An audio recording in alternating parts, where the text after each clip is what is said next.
What I see for the most common golfer is that you tend to hit a ball that's either too high, slices to the right, and has no power.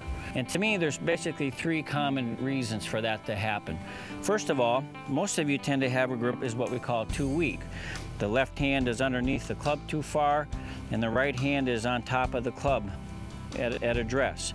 What happens then is when you take your backswing and go to the top of your swing with this grip, you tend to get your wrist cupped and the toe of the club points straight down.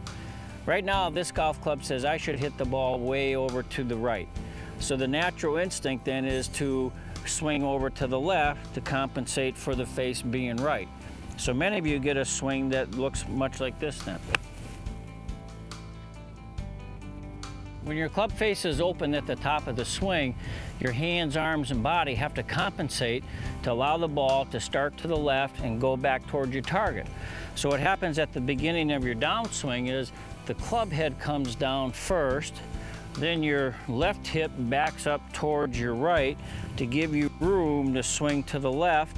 And as you swing to the left and across the ball, the club head generally gets in front of your hands too soon, face open, resulting in high, weak shots to the right. Then let me show you how to get rid of that slice and get into more of a draw. First thing you need to do is strengthen your grip.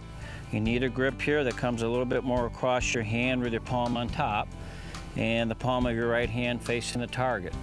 As a result, when I get the club up to the top of my swing now my left wrist and forearm and the club face all line up square to each other. Now from here, I have no reason to swing to the left to compensate for the ball going to the right. Now the key that you'll have to change is how the club goes to the top. Most of you that hit a slice tend to swing the club on a loop. You swing the club too far behind you, then you pick it up, and then you swing the club down and across you. You need to reverse that loop. You need to kind of feel that the club starts up in the beginning, then turn, and then come inside of the ball, helping you to create a nice straight shot to draw. So the easiest way for you to learn how to change your loop starts by holding the club in front of you here. Just simply cock it up on top of your hands, turn it to the side, back to where you started from. Up, turn it to the side, back to where you came from.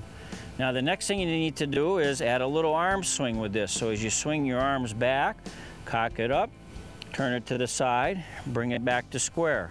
Up with the club, to the side, back to square. Then eventually add a shoulder turn with that. So the club comes up, shoulders turn, and then you approach from the side. And so you get that motion going for you. Then you can get a ball flight that drives better, favors a bit of a draw. When my club faces square at the top of the swing, I can create the proper sequence of motion to be able to hit a good golf shot.